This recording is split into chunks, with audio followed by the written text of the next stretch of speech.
Lion ಟಿವಿಯ top ನ್ಯೂಸ್ಗೆ ಸ್ವಾಗತ. ನಾನು ಬಸವರಾಜ್. ಸಿಎಂ ಸಿದ್ದರಾಮಯ್ಯ ಅವರ ವಿರುದ್ಧ ಸುಪ್ರೀಂ ಕೋರ್ಟ್ನಲ್ಲಿ ಒಬ್ಬರು ದಾವೆ ಹೂಡಿದ್ರು. ಆ ಪ್ರಕರಣಕ್ಕೆ ಸಂಬಂಧಿಸಿದಂತೆ ಒಂದು ನೋಟಿಸನ್ನು ಕೂಡ ಸುಪ್ರೀಂ ಕೋರ್ಟ್ ಜಾರಿಗೊಳಿಸಿದೆ. ಇದು ಒಂದು ವಿಚಾರ. ಆದರೆ ಇದನ್ನು ಮೇನ್‌ಸ್ಟ್ರೀಮ್ ಮಾಧ್ಯಮಗಳು ಕೊಡ್ತಿರುವ ಸುದ್ದಿ ಮತ್ತು ಸೆಟ್ ಮಾಡ್ತಿರುವ ನರೇಟಿವ್ ಬೇರೆ ರೀತಿಯಲ್ಲಿದೆ, ಡಿಫ್ರೆಂಟ್ ಆಗಿದೆ.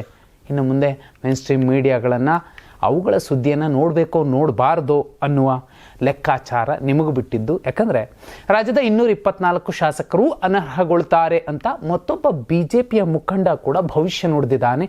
ಈ ಎರಡೂ ಕೇಸ್ಗಳು ಒಂದೇ ರೀತಿ. ನ್ಯಾಯಾಂಗ ವ್ಯವಸ್ಥೆ ತೀರ್ಪು ಕೊಟ್ಟಾಗ ಅದು ಎಲ್ಲಿ ಬಂದು ಬಿದ್ದಿರುತ್ತೆ ಅನ್ನೋದು ನಿಮಗೆ ಗೊತ್ತಾಗುತ್ತೆ. ಇನ್ನು ಮುಖ್ಯಮಂತ್ರಿ ಸಿದ್ದರಾಮಯ್ಯ ಅವರೇ ಪೂರ್ಣಾವಧಿ ಇನ್ನೂ ಒಂದು ಭವಿಷ್ಯವಾಣಿಯನ್ನು ಹೇಳಿರುವಂಥದ್ದು ಯಾರು? ಪ್ರಮುಖ ಸುದ್ದಿಗಳನ್ನು ಒಂದೊಂದಾಗಿ ನೋಡೋಣ. ಸಿಎಂ ಸಿದ್ದರಾಮಯ್ಯ ಅವರಿಗೆ ಸುಪ್ರೀಂ ಕೋರ್ಟ್ ನೋಟಿಸ್ ನೀಡಿರುವಂಥದ್ದು. ಇದರಿಂದ ಸಿದ್ದರಾಮಯ್ಯ ಅವ್ರಿಗೇನು ಟೆನ್ಷನ್ ಆಗಿಲ್ಲ. ಕಾನೂನಿನ ವಿದ್ಯಾರ್ಥಿ ಮತ್ತು ಖುದ್ದು ವಕೀಲಿಕೆ ಮಾಡಿರುವಂತಹ ಸಿದ್ದರಾಮಯ್ಯ ಅವರಿಗೆ ವಾಸ್ತವ ಗೊತ್ತಿದೆ. ಯಾಕೆ ನೋಟಿಸ್ ಕೊಟ್ಟಿದೆ? 2023 ವಿಧಾನಸಭಾ ಚುನಾವಣೆಯಲ್ಲಿ ವರುಣಾ ವಿಧಾನಸಭಾ ಕ್ಷೇತ್ರದಿಂದ ಸಿದ್ದರಾಮಯ್ಯ ಅವರು ಗೆಲುವು ಸಾಧಿಸಿದರು. ಗ್ಯಾರಂಟಿ ಯೋಜನೆಗಳ ಆಮಿಷ ನೀಡಿ ಈ ಗೆಲುವನ್ನು ಸಾಧಿಸಿದ್ದಾರೆ. ಇದು ಚುನಾವಣಾ ನಿಯಮಗಳಿಗೆ ವಿರುದ್ಧವಾಗಿದೆ. 1951ರ ಜನಪ್ರತಿನಿಧಿಗಳ ಕಾಯ್ದೆಗೆ ವಿರುದ್ಧವಾಗಿ ಈ ಕೆಲಸ ಮಾಡಿ ಗೆದ್ದಿದ್ದಾರೆ. ಹೀಗಾಗಿ ಅವರ ಆಯ್ಕೆಯನ್ನು ಅಸಿಂಧುಗೊಳಿಸಬೇಕು ಅಂತ ವರುಣಾ ಹೋಬಳಿಯ ಕೋಡನಹಳ್ಳಿ ನಿವಾಸಿ KM ಶಂಕರ್ ಅವರು ಹೈಕೋರ್ಟ್ನಲ್ಲಿ ಮೊದಲು ದಾವೆ ಹೂಡಿದ್ರು. ಏಪ್ರಿಲ್ನಲ್ಲಿ ಹೈಕೋರ್ಟ್ ಹೇಳಿತ್ತು, ರೀ ಇಂಥವನ್ನೆಲ್ಲ ಚುನಾವಣಾ ಅಕ್ರಮ ಅಂತ ಹೇಳೋದಕ್ಕಾಗಲ್ಲ, ಇದು ಚುನಾವಣಾ ಭ್ರಷ್ಟಾಚಾರ ಅಂತ ಹೇಳೋದಕ್ಕಾಗಲ್ಲ, ಕೇಸ್ ವಜಾಗೊಳಿಸ್ತಿದ್ದೀವಿ ಅಂತ ವಜಾ ಮಾಡಿ ಬಿಸಾಕಿದ್ರು. ಆದರೂ KM ಶಂಕರ್ ಅವರು ಪಟ್ಟು ಬಿಡದೆ ಸುಪ್ರೀಂ ಕೋರ್ಟಲ್ಲೂ ಮೇಲ್ಮನವಿ ಸಲ್ಲಿಸಿದ್ರು. ಅಲ್ಲಿ ಸುಪ್ರೀಂ ಕೋರ್ಟ್ನಲ್ಲಿ ವಿಕ್ರಮ್ ಸಾತ್ ಮತ್ತು ಇಬ್ಬರು ದ್ವಿಸದಸ್ಯ ಪೀಠ ಇಬ್ಬರು ಕೂಡ ವಿಚಾರಣೆ ನಡೆಸಿ ಒಂದು ಸಿದ್ದರಾಮಯ್ಯ ಅವರಿಗೆ ಮತ್ತೊಂದು ಚುನಾವಣಾ ಆಯೋಗಕ್ಕೆ ನೋಟಿಸ್ ಕೊಟ್ಟಿದ್ದಾರೆ. ಒಂದು ಆರಂಭದಲ್ಲೇ ಇದನ್ನು ವಜಾಗೊಳಿಸಬೇಕು ಅನ್ನುವಂತಹ ನಿರ್ಧಾರಕ್ಕೆ ಬಂದಿದ್ದಂತಹ ದ್ವಿಸದಸ್ಯ ಪೀಠ ಕೊನೆಯಲ್ಲಿ ಇನ್ನೂ 2-3 ಕೇಸ್ ಇಂಥದ್ದೇ ಇದ್ದಿದ್ದರಿಂದ ಮೂರನ್ನೂ ಒಟ್ಟಿಗೆಗೊಳಿಸಿ ಒಂದು ಜಡ್ಜ್ಮೆಂಟ್ ಕೊಡೋದಕ್ಕೆ ಹೆಲ್ಪ್ ಆಗಬಹುದು. ನೋಡೋಣ ಪ್ರತಿವಾದಿಗಳು ಏನು ಹೇಳ್ತಾರೆ, ಅವ್ರಿಗೂ ಒಂದು ನೋಟಿಸ್ ಕೊಡಿ ಅಂತ ಈಗ ಚುನಾವಣಾ ಆಯೋಗಕ್ಕೆ ಮತ್ತು ಸಿದ್ದರಾಮಯ್ಯ ಅವರಿಗೆ ಕೊಟ್ಟಿದ್ದಾರೆ. ಈಗ ಇವರು ಕೌಂಟರ್ ಅಫಿಡವಿಟ್ ಸಲ್ಲಿಸಬೇಕಿದೆ. ಸಲ್ಲಿಸಿದ್ದಾದಮೇಲೆ ಈ ಕೇಸ್ ಪಕ್ಕ ಇದು ನಿಲ್ಲೋದಿಲ್ಲ. ಹೈಕೋರ್ಟ್ನ ತೀರ್ಪನ್ನು ಎತ್ತಿ ಹಿಡಿದು ಸುಪ್ರೀಂ ಕೋರ್ಟ್ ಕೂಡ ಈ ಕೇಸನ್ನು ವಜಾಗೊಳಿಸುತ್ತೆ. ಇದರಲ್ಲಿ ಏನೂ ಇಲ್ಲ. ಯಾಕಂದರೆ ಪ್ರಣಾಳಿಕೆಗಳನ್ನು ಕೂಡ ಚುನಾವಣಾ ಅಕ್ರಮ ಅನ್ನೋದಾದರೆ ಈ ದೇಶದಲ್ಲಿ ಎಷ್ಟೊಂದು ರಾಜಕೀಯ ಪಕ್ಷಗಳಿವೆ. ಪ್ರಾದೇಶಿಕ ಬಿಹಾರದಲ್ಲಿ 10,000 ರೂಪಾಯಿ ಎಲೆಕ್ಷನ್ ಹಿಂದಿನ ಅಕೌಂಟ್ಗೆ ಹಾಕಿರುವಂಥದ್ದು ಕೂಡ ಚುನಾವಣಾ ಅಕ್ರಮ ಆಗುತ್ತೆ. ಹಾಗೆ ನೋಡಿದ್ರೆ ಸುಪ್ರೀಂ ಕೋರ್ಟ್ ಇದನ್ನು ವಜಾಗೊಳಿಸುತ್ತೆ. ಎರಡನೇ ಸುದ್ದಿ, ರಾಜ್ಯದ 224 ಶಾಸಕರು ಅನರ್ಹರಾಗ್ತಾರೆ, ಕಾಂಗ್ರೆಸ್ ಸರ್ಕಾರ ಪತನವಾಗುತ್ತೆ, ಹೀಗಂತ BJP ಮುಖಂಡ ವಕೀಲ ದೇವರಾಜೇಗೌಡ ಹೊಸ ಬಾಂಬ್ ಸಿಡಿಸಿದ್ದಾರೆ. 224 ಶಾಸಕರು ಅನರ್ಹರಾಗ್ತಾರೆ ಅಂದರೆ ಕಾಂಗ್ರೆಸ್ ಸರ್ಕಾರ ಮತ್ತೊಂದು ಸರ್ಕಾರ ಮಗದೊಂದು ಸರ್ಕಾರ ಅಂತ ಇರುತ್ತಾ? ಮತ್ತೊಮ್ಮೆ ಚುನಾವಣೆಗೆ ಹೋಗಬೇಕಾಗತ್ತೆ. ಯಾಕೆ ಈ ಮಾತನ್ನು ಹೇಳಿರೋದು? CM ಸಿದ್ದರಾಮಯ್ಯ ಅವರಿಗೆ ಸುಪ್ರೀಂ ನೋಟಿಸ್ ಬಗ್ಗೆ ಹಾಸನದಲ್ಲಿ ಪ್ರತಿಕ್ರಿಯೆ ನೀಡಿದ್ದಾರೆ. ಹೈಕೋರ್ಟ್ ತೀರ್ಪಿನ ವಿರುದ್ಧ ಸುಪ್ರೀಂ ಕೋರ್ಟ್ನಲ್ಲಿ ಅಪೀಲ್ ಫೈಲ್ ಮಾಡಿದ್ದೇವೆ. ಸುಪ್ರೀಂ ಕೋರ್ಟ್ ವಿಚಾರಣೆ ಮಾಡಿದ್ರು. ಇದರಲ್ಲಿ ಹಲವಾರು ತಪ್ಪುಗಳು ಲೋಪದೋಷಗಳಿವೆ ಅಂತ ಅಭಿಪ್ರಾಯಪಟ್ಟಿದೆ. ಈ ಪ್ರಕರಣದಲ್ಲಿ CM ಮಾಡಿರುವುದು ಅಪರಾಧ ಎಂದು ಮೇಲ್ನೋಟಕ್ಕೆ ಕಂಡು ಬರುತ್ತಿದೆ. ಘನ ನ್ಯಾಯಾಲಯದ ನ್ಯಾಯದ ಮುಂದೆ ಯಾವುದೇ ಅಧಿಕಾರ ಅಂತಸ್ತು ಉಳಿಯುವುದಿಲ್ಲ ಎಂಬುದಕ್ಕೆ ಪ್ರತ್ಯಕ್ಷ ಸಾಕ್ಷಿಯಾಗಲಿದೆ ಅಂತ ಭವಿಷ್ಯವಾಣಿ ನುಡಿದಿದ್ದಾರೆ. ಕೋರ್ಟ್ ಜಡ್ಜ್ಮೆಂಟ್ ಬಗ್ಗೆ ಯಾರಾದರೂ ಭವಿಷ್ಯವಾಣಿ ನೋಡಿದ್ರೆ ನಾಳೆ ಕೋರ್ಟ್ ಅವರಿಗೆ ಸರಿಯಾಗಿ ತಪರಾಕಿಯನ್ನು ಹಾಕುತ್ತೆ. ದೇವರಾಜೇಗೌಡರು ಯಾವ ಪಕ್ಷದವರೋ ಗೊತ್ತಿಲ್ಲ, ಆ ಪಕ್ಷಕ್ಕೆ ದೊಡ್ಡದೊಂದು ಸೆಲ್ಯೂಟ್. ಮೂರನೇ ಸುದ್ದಿ, ಸಿದ್ದರಾಮಯ್ಯನವರೇ 5 ವರ್ಷ CM ಆಗಿರ್ತಾರೆ. ಕಾಂಗ್ರೆಸ್ನಲ್ಲಿ ಯಾವುದೇ ಕಿತ್ತಾಟ ಇಲ್ಲ, CM ಬದಲಾವಣೆ ಆಗ್ತಾರೆ ಅಂತ ಕನಸು ಕಾಣಬೇಕಷ್ಟೇ. ಯಾರು ಹೇಳಿದ್ದೀಗಂತ? ಖುದ್ದು ಸಿದ್ದರಾಮಯ್ಯ ಅವರ ಪುತ್ರ MLC ಯತೀಂದ್ರ ಸಿದ್ದರಾಮಯ್ಯ ಅವರು ಪಕ್ಕ ಕ್ಲಾರಿಟಿ ಕೊಟ್ಬಿಟ್ಟಿದ್ದಾರೆ. CM ಅವರನ್ನು ಇದುವರೆಗೂ ಹೈಕಮಾಂಡ್ ನಾಯಕರು ಕರೆದಿಲ್ಲ. ಬದಲಾವಣೆ ಬಗ್ಗೆ ವಿಸ್ತೃತವಾಗಿ ಚರ್ಚೆಯನ್ನೇ ಮಾಡಿಲ್ಲ. DK ಶಿವಕುಮಾರ್ ಅವರು ನಾನೂ ಕೂಡ CM ಆಕಾಂಕ್ಷಿ ಅಂತ ಹೇಳಿದ್ರು, ನನಗೂ ಅವಕಾಶ ಕೊಡಿ ಅಂತ ಕೇಳಿದ್ರು. ಅದಕ್ಕೆ ಹೈಕಮಾಂಡ್ ಮಟ್ಟದಲ್ಲಿ ಒಂದು ಸ್ವಲ್ಪ ಗೊಂದಲ ಆಗಿತ್ತು. ಈಗ ಅಂತಹ ಯಾವುದೇ ಪರಿಸ್ಥಿತಿ ಇಲ್ಲ, ಲೀಡರ್ಶಿಪ್ ಅಥವಾ ಮುಖ್ಯಮಂತ್ರಿಗಳ ಬದಲಾವಣೆ ಮಾಡುವ ಯೋಜನೆಯೇ ಇಲ್ಲ ಎಂದು ಹೇಳಿರುವುದಾಗಿ ಯತೀಂದ್ರ ಸಿದ್ದರಾಮಯ್ಯ ಅವರು ಸ್ಪಷ್ಟನೆ ಕೊಟ್ಟಿದ್ದಾರೆ. ಪುತ್ರನ ಮಾತಿಗೆ ಸಿದ್ದರಾಮಯ್ಯ ಅವರು ಪ್ರತಿಕ್ರಿಯೆ ನೀಡಿದ್ದು, ನಾಯಕತ್ವ ಬದಲಾವಣೆ ಹೈಕಮಾಂಡ್ ನಿರ್ಧಾರಕ್ಕೆ ಬಿಟ್ಟಿದ್ದು ಅಂತ ಒಂದು ಸಿಂಗಲ್ ಲೈನ್ ಹೇಳಿರುವಂಥದ್ದು. ಅಲ್ಲಿಗೆ ವಿನಾಕಾರಣ ಇಲ್ಲಿ ಮುಖ್ಯಮಂತ್ರಿ ಬದಲಾವಣೆಯ ಚರ್ಚೆಯನ್ನು ಹುಟ್ಟುಹಾಕಿದ್ಯಾರು? ಅಷ್ಟೇ ಅಲ್ಲ, ಅಧಿಕಾರ ಹಂಚಿಕೆ ಒಪ್ಪಂದ ಆಗಿದೆ ಅಂತ ಹೇಳಿಕೆ ಕೊಟ್ಟವರು ಯಾರು? ಪಕ್ಕಾ ಡೀಟೇಲ್. ನಿಮಗೆ ಒಂದು ಒಳ್ಳೆ ಸ್ಟೋರಿಯನ್ನು ಕೊಡ್ತಿದ್ದೀವಿ ಲೈನ್ ಟಿವಿಯಿಂದ. ಯಾಕಂದರೆ ಹಾಸನದಲ್ಲಿ ಒಬ್ಬ ವ್ಯಕ್ತಿ, ರಾಜ್ಯ ಕಾಂಗ್ರೆಸ್ ಉಸ್ತುವಾರಿ ರಣದೀಪ್ ಸಿಂಗ್ ಸುರ್ಜೇವಾಲಾ ಅವರು ಮಹತ್ವದ ಮೇಕೆದಾಟು ಪಾದಯಾತ್ರೆಯ ಸಂದರ್ಭದಲ್ಲಿ ಒಂದು ಸಮಾವೇಶ ನಡೆಯುತ್ತೆ, ರ್ಯಾಲಿ ನಡೆಯುತ್ತೆ. ಆ ರ್ಯಾಲಿಲಿ ಹೇಳ್ತಾರೆ, ನಾವು ಅಶ್ಯೂರ್ ಮಾಡಿದ್ವಿ ಅದು ಸಿಗಬಹುದು ಡಿ ಕೆ ಶಿವ್ ನಿಮ್ಮ ಬಂಡೆಗೆ ಅಂತ ಹೇಳ್ತಾರೆ. ಹಾಗಿದ್ರೆ ಇಲ್ಲಿ ಅಧಿಕಾರ ಹಂಚಿಕೆಯ ಲೆಕ್ಕಾಚಾರಗಳೇ ನಡೆದಿಲ್ಲ ಅಂತ ಮಲ್ಲಿಕಾರ್ಜುನ್ ಖರ್ಗೆ ಅವರು, ರಾಹುಲ್ ಗಾಂಧಿ ಅವರು, ಸೋನಿಯಾ ಗಾಂಧಿ ಅವರು ಹೇಳ್ತಿದ್ರೂ ಕೂಡ ಈ ರಣದೀಪ್ ಸಿಂಗ್ ಸುರ್ಜೇವಾಲಾ ಅನ್ನುವಂಥವ್ರು ಅದ್ಯಾವ ಆಧಾರದ ಮೇಲೆ ಅಶ್ಯೂರೆನ್ಸ್ ಕೊಟ್ಟರು?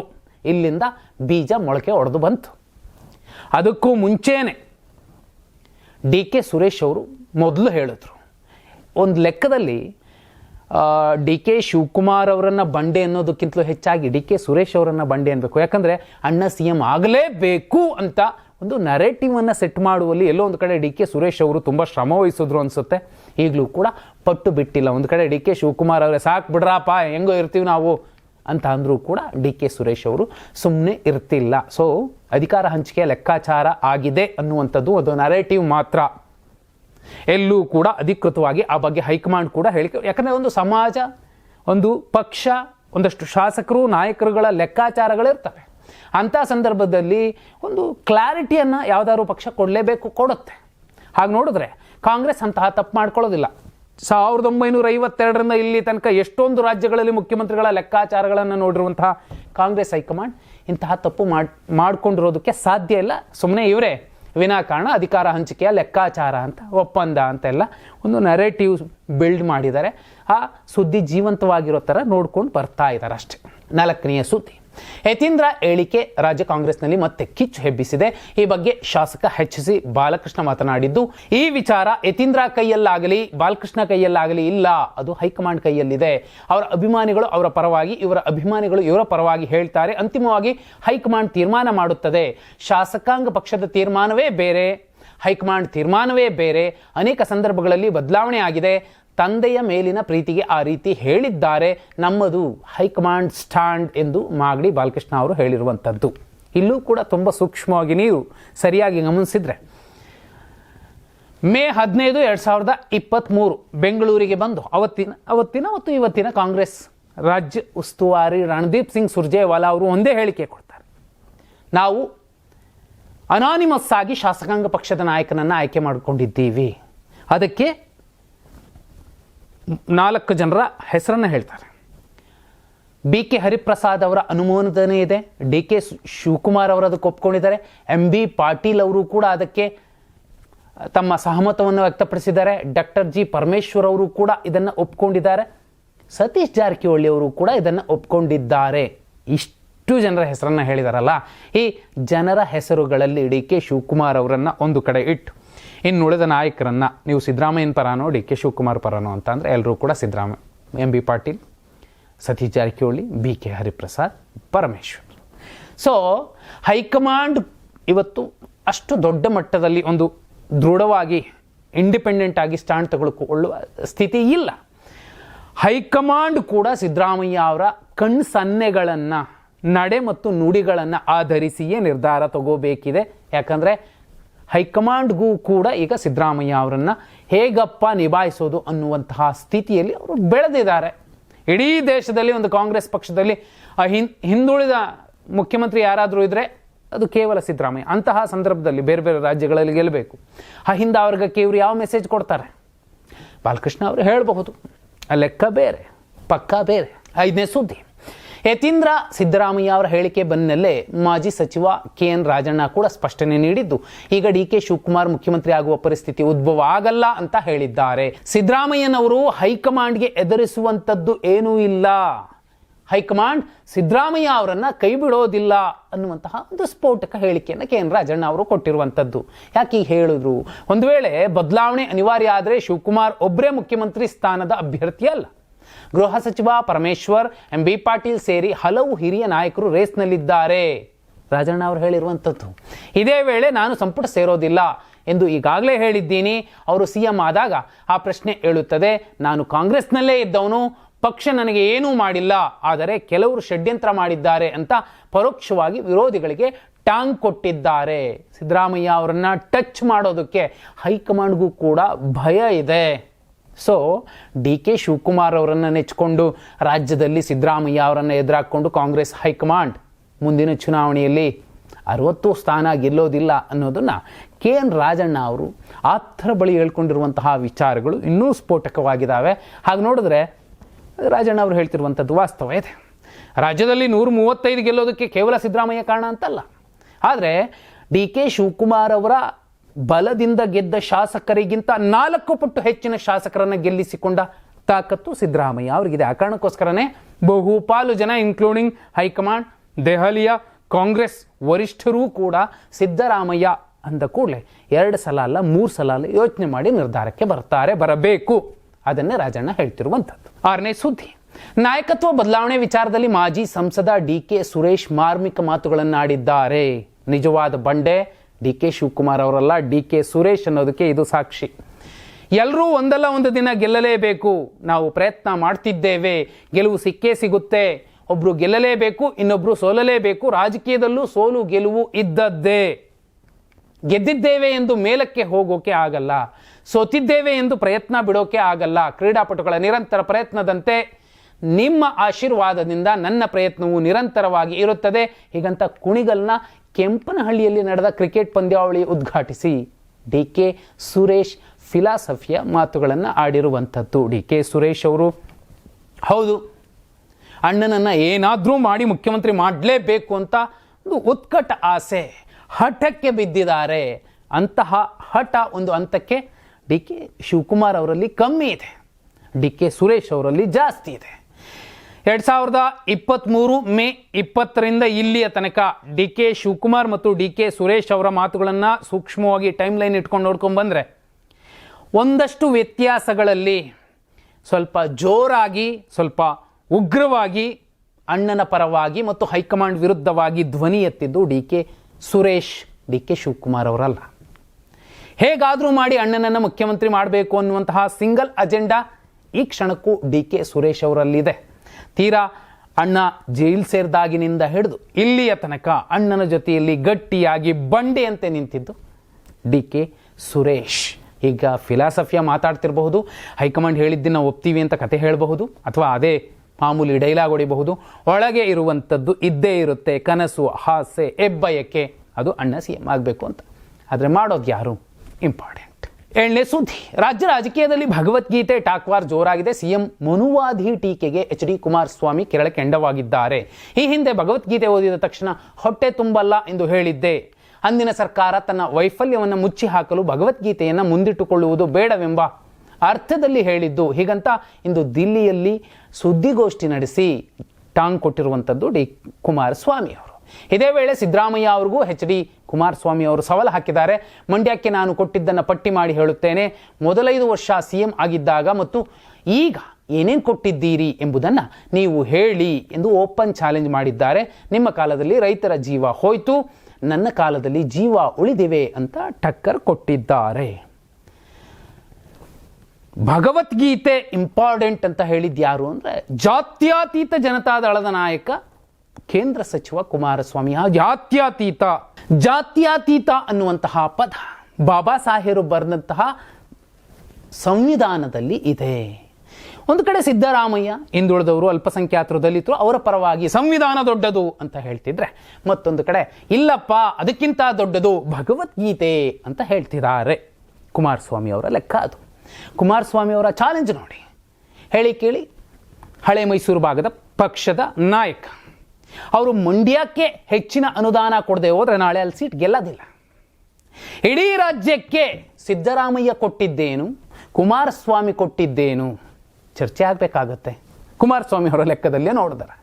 ಸಿದ್ದರಾಮಯ್ಯ ಅವರು ಅದೇ ಸವಾಲು ಹಾಕ್ಬೋದು, ಆಯ್ತಪ್ಪ ನನ್ನ 5 ವರ್ಷದ ಅವಧಿಯಲ್ಲಿ ಇಡೀ ರಾಜ್ಯಕ್ಕೆ ಇಂತಹ ಯೋಜನೆ ಕೊಟ್ಟೆ, ಅನ್ನಭಾಗ್ಯ, ಕ್ಷೀರಭಾಗ್ಯ, ಮತ್ತೊಂದು ಮಗದಂತ. ಅದಕ್ಕೂ ಕೂಡ ವಿರೋಧಿಸುವಂಥವರು ಇರ್ತಾರೆ. ಈ ದಿನಗೂಲಿಗೆ ಬಂದು ಮನೆ ಬಾಗಿಲಲ್ಲಿ ನಿಂತ್ಕೊಂತಿದ್ದವ್ರಿಗೆ ಅಕ್ಕಿ ಫ್ರೀಯಾಗಿ ಕೊಟ್ಬಿಟ್ಟು ದುರಾಂಕಾರ ಬೆಳೆಸ್ಬಿಟ್ಟಿದ್ದಾರೆ ಸಿದ್ದರಾಮಯ್ಯ ಅಂತ. ಯಾರು ನೊಂದವನು, ಶೋಷಿತ, ದಮನಿತ, ಹಿಂದುಳಿದವನು, ಅಲ್ಪಸಂಖ್ಯಾತ ಅಥವಾ ದಲಿತ ಇನ್ನೂ ಕೂಡ ಅವರ ಮನೆ ಬಾಗಿಲ ಬಳಿ ನಿಂತ್ಕೋಬೇಕು ಅಂತ ಬಯಸುವಂತಹ ಪಾಳೆಗಾರಿಕೆಯ ಕಪಾಳಕ್ಕೆ ಎರಡು ಬಿಟ್ಟು ಒಂದು ಅನ್ನಭಾಗ್ಯ ತಂದಂತಹ ಸಿದ್ದರಾಮಯ್ಯ ಅವರ ನಡೆ ಇಡೀ ರಾಜ್ಯ ಮೆಚ್ಚುವಂಥದ್ದು. ಮಂಡ್ಯಕ್ಕೆ ನಾನಿಷ್ಟು ಕೊಟ್ಟಿದ್ದೀನಿ ಸೆಕೆಂಡ್ರಿ, ಮಂಡ್ಯ ಕೂಡ ಈ ರಾಜ್ಯದ ಒಂದು ಜಿಲ್ಲೆ, ಕರೆಕ್ಟ್. ಆದರೆ ಇನ್ನುಳಿದ ಜಿಲ್ಲೆಗಳ ಕತೆ ಏನಾಗಬೇಕು? ಮಂಡ್ಯಕ್ಕೆ ಕುಮಾರಸ್ವಾಮಿ ಅವರು ಕೊಟ್ಟಂತಹ ಹೆಚ್ಚಿನ ಅನುದಾನದ ದೊಡ್ಡ ಪಟ್ಟಿ ಇನ್ನುಳಿದ ಜಿಲ್ಲೆಗಳಿಗೂ ಕೂಡ ಸಮಾನವಾಗಿ ಹಂಚಿಕೆ ಆಗದೆ ಹೋದರೆ ಒಬ್ಬ ಅತ್ಯುನ್ನತ ಸ್ಥಾನದಲ್ಲಿ ಕೂತಂತಹ ಮುಖ್ಯಮಂತ್ರಿ ಪ್ರಾದೇಶಿಕ ತಾರತಮ್ಯ ಮಾಡ್ದಂಗೆ ಲೆಕ್ಕ ಅಲ್ವಾ? ಲಾಜಿಕಲಿ ಯೋಚನೆ ಮಾಡಿದ್ರೆ ಇದು ಸಿದ್ದರಾಮಯ್ಯ ಮತ್ತು ಕುಮಾರಸ್ವಾಮಿ ಅವರಿಗೆ ಬಿಟ್ಟಂತಹ ವಿಚಾರ. ಅವ್ರು ಹೇಗೆ ಬೇಕಾದ್ರೂ ಚರ್ಚೆ ಮಾಡ್ಕೊಂಡು. 8ನೇ ಸುದ್ದಿ, ಚಳಿಗಾಲದ ಅಧಿವೇಶನದ ಹೊತ್ತಲ್ಲಿ ಸರ್ಕಾರದ ವಿರುದ್ಧ ಬಿಜೆಪಿ ಕಹಳೆ ಮೊಳಗಿಸಿದೆ. ನಾಳೆ ರೈತರೊಂದಿಗೆ ಸೇರಿ ಸುವರ್ಣಸೌಧಕ್ಕೆ ಮುತ್ತಿಗೆ ಹಾಕುವುದಾಗಿ ರಾಜ್ಯಾಧ್ಯಕ್ಷ BY ವಿಜಯೇಂದ್ರ ಘೋಷಣೆ ಮಾಡಿದ್ದಾರೆ. ಸಿಎಂ ಪಟ್ಟ ಉಳಿಸಿಕೊಳ್ಳುವ ಭರದಲ್ಲಿ ಸಿಎಂ ಕುರ್ಚಿ ಕಬಳಿಸುವಲ್ಲಿ DK ಶಿವಕುಮಾರ್ ಕಾಲ ಕಳೆಯುತ್ತಿದ್ದರೆ ಪ್ರತಿಪಕ್ಷಗಳು ಏನೇ ಪ್ರಶ್ನೆ ಮಾಡಿದ್ರೂ ಕೇಂದ್ರ ಸರ್ಕಾರದತ್ತ ಬೊಟ್ಟು ಮಾಡ್ತಾರೆ. ಎಲ್ಲವನ್ನೂ ಕೇಂದ್ರವೇ ಮಾಡೋದಾದರೆ ಸಿಎಂ ಯಾಕೆ ಬೇಕು ಅಂತ ವಿಜಯೇಂದ್ರ ಗುಡುಗಿದ್ದಾರೆ. ಒಟ್ಟಿನಲ್ಲಿ ಸುಮಾರು 15ರಿಂದ 20 ಸಾವಿರ ರೈತರನ್ನು ಒಟ್ಟುಗೂಡಿಸಲು ಬಿಜೆಪಿ ಪ್ಲಾನ್ ಮಾಡಿದೆ.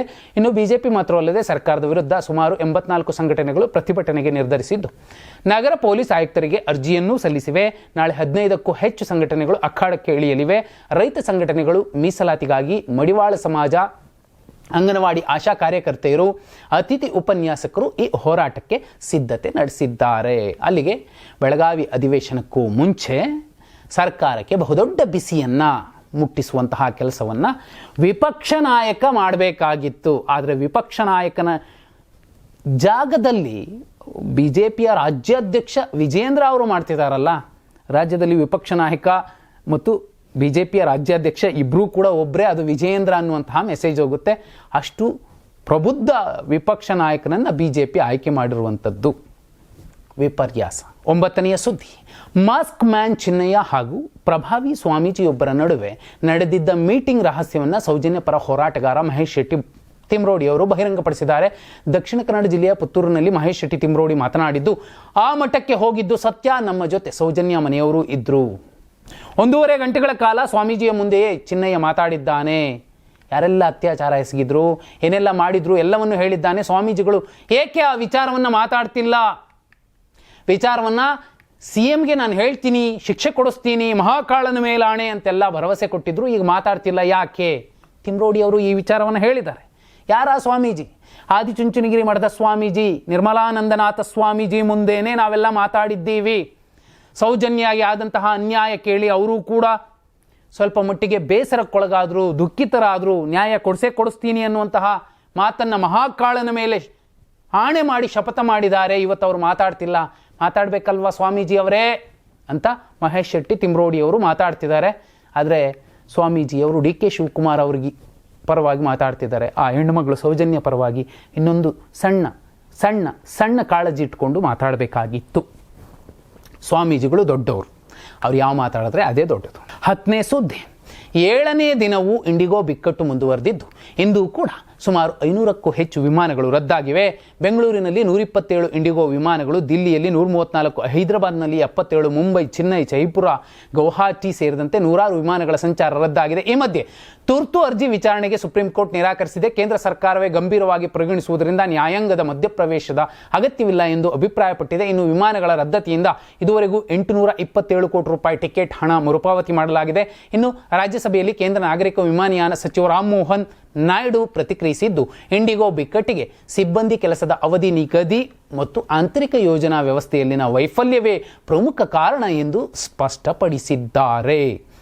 ವಿಶ್ವಗುರು ಎನ್ನುವಂತಹ ನಾಯಕನಿರುವ ದೇಶದಲ್ಲಿ ನಾಗರಿಕ ವಿಮಾನಯಾನ ಸಚಿವರು ಕೊಟ್ಟಂತಹ ಒಂದು ಪ್ರತಿಕ್ರಿಯೆ, ಒಂದು ಸಬೂಬು ಜಗಮೆಚ್ಚುವಂಥದ್ದು ಮತ್ತು ಲೋಕ ಗಹಗಹಿಸಿ ನಗುವಂಥದ್ದು. ಇದು ಇವತ್ತಿನ ಪ್ರಮುಖ ಸುದ್ದಿಗಳಾಗಿದ್ವು. ನಾಳೆ ಕೂಡ ಪ್ರಮುಖ ಸುದ್ದಿಗಳನ್ನು ಸರಳವಾಗಿ ಸಮಗ್ರವಾಗಿ ಹೇಳುವಂತಹ ಪ್ರಯತ್ನ ಮಾಡ್ತೀನಿ. ಧನ್ಯವಾದ. ಶುಭರಾತ್ರಿ.